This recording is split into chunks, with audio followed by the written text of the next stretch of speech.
Hello, it's Randi Rhodes. Here's a clip from our show, and go to randyrhodes.com for the whole thing and a podcast. Buy a stinking podcast. Mary had a little lamb. The fall. We believe that all men are created equal. To the magnificent mosaic that is America. From radio beacon to radio beacon. I have a dream today. Change has come to America. Believe me. Knock, knock. Who's there? It's a figment of your imagination. Randi Rhodes Show. Turn up your mind. There's a lot of stuff on the air. I thought today would be like perfect. Yeah, well, it's Murphy's Law of live broadcasting. All right, this is Eric Swalwell questioning the villain, Bill Barr. Mr. Barr, have you ever intervened other than to help the president's friend get a reduced prison sentence for any other case where a prosecutor had filed a sentencing recommendation with the court? A sentencing recommendation? Yeah, have you ever intervened other than that case with the president's friend? Not that I recall. If you're talking, Does that seem like something you'd recall, where you would? Well, I'm saying I can't really remember my first. If you let me finish the question, I can't That's a big remember. deal. 30 years ago, I was Attorney General. As Attorney General now. But no, I didn't. But that's because issues come up to the Attorney General within a dispute, and I have never heard of a dispute. I've never heard of a dispute in the department where Barr, line prosecutors threatened to quit. Well, it's a pretty big deal, and they withdrew because of a Mr. Barr, discussion over sentencing. Americans akin from to both this. parties are concerned that in Donald Trump's America, there's two systems of justice. One for Mr. Trump and his cronies, and another for the rest of us. But that can only happen if you enable it. At your confirmation hearing, you were asked, do you believe a president could lawfully issue a pardon in exchange for the recipient's promise to not incriminate him? You said, no. Not to what? That would be a crime. You were asked, could a president issue a pardon in exchange for the recipient's promise to not incriminate him? And you responded, no, that would be a crime. Is that right? Yes, I said that. You said a crime. You didn't say it'd be wrong. You didn't say it'd be unlawful. You said it would be a crime. And when you said that a president swapping a pardon to silence a witness would be a crime, you were promising the American people that if you saw that, you would do something about it. Is that right? That's right. Now, Mr. Barr, are you investigating Donald Trump for commuting the prison sentence of his longtime friend and political advisor, Roger Stone? No. Why not? Why should I? Well, let's talk about that. Mr. Stone was convicted by a jury on 7 counts of lying in the Russia investigation. He bragged that he lied to save Trump's butt. But why would he lie?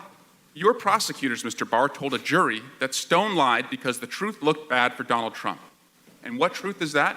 Well, Donald Trump denied in written answers to the Russia investigators that he talked to Roger Stone during the time Roger Stone was in contact with agents of a Russian influence operation. There's evidence that Trump and Stone indeed did talk during that time. You would agree that it's a federal crime to lie under oath. Is that right? Yes. It's a crime for you, it's a crime for me, and it's certainly a crime for the President of the United States. Is that right? Yes. So if Donald Trump lied to the Mueller investigators, which you agree would be a crime, then Roger Stone was in a position to expose Donald Trump's lies. Are you familiar with the December 3rd, 2018 tweet where Donald Trump said Roger Stone had shown guts by not testifying against him? No, I'm not familiar with that. What? You don't read the president's tweets? No. Well, Wait. there's a lot of evidence in the president's tweets, Mr. Attorney General. I think you should start reading them because he said Mr. Stone showed guts, but on July 10 of this year, Roger Stone declared to a reporter, I had 29 or 30 conversations with Trump during the campaign period. Trump knows I was under enormous pressure to turn on him. It would have eased my situation considerably, but I didn't. The prosecutors wanted me to play Judas. I refused. Are you familiar with that Stone statement? Actually, I'm not. So how can you sit here and tell us, why should I investigate the President of the United States if you're not even aware of the facts concerning the President using the pardon or commutation power to swap the silence of a witness? Because we require, a reliable predicate before we open a criminal investigation. And I just gave to you, sir. I don't consider it. I consider it a very Rube Goldberg theory that you have. Well, it President's sounds own like words. you're hearing this evidence And for by the the way, first if time I today, applied and what if I concerns applied me, this Mr. Attorney standard, there'd General, be a lot more people under investigation. Mr. Attorney General, the very same day that Roger Stone said that, Donald Trump, That's one of the No surprise, The true computed two standards of justice were really So- during the tail end of the Obama Mr. administration. Attorney Obama. General, let's turn to the Michael Cohen case. Are you aware, sir, that Michael Cohen, after being released from prison, was asked to not engage with the media, including to write a book? Were you aware that that was going to be asked of him? Was I aware? Yes. No. Oh. Do you know if anyone else in your department was aware? Maybe I should tell you what happened. Why don't you tell us what happened? Okay.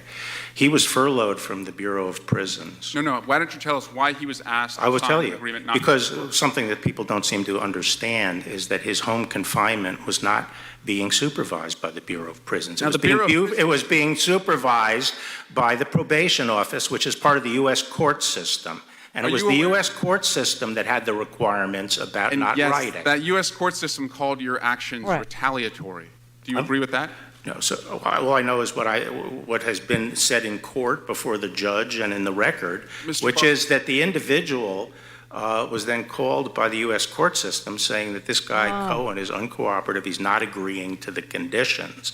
And at that point, a Bureau of Prisons person made the decision that he was no longer eligible for home confinement. Conditions that a federal judge said no other inmate had ever been asked of in his experience. Mr. Barr, you told ABC News that the president's tweets sometimes make your job impossible. But sir, your job is only impossible if you enable the president's corrupt schemes. And I yield back. Okay, so let me just say that this is incredible. Bill Barr, who has said on national television that the president's tweets make his job nearly impossible, just said under oath to Eric Swalwell that he doesn't read the president's tweets.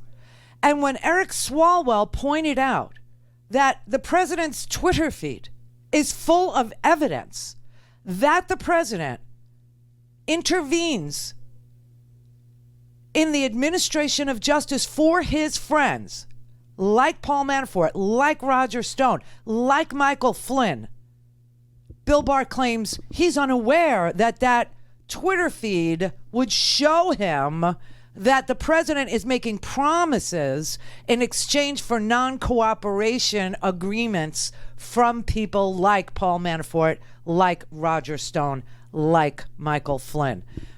This is unbelievable because you cannot believe it. That's why it's unbelievable. He is lying under oath. And I'm telling you, this is the most lame excuse for an attorney general who's supposed to be our lawyer. And obviously, he is Donald Trump's lawyer.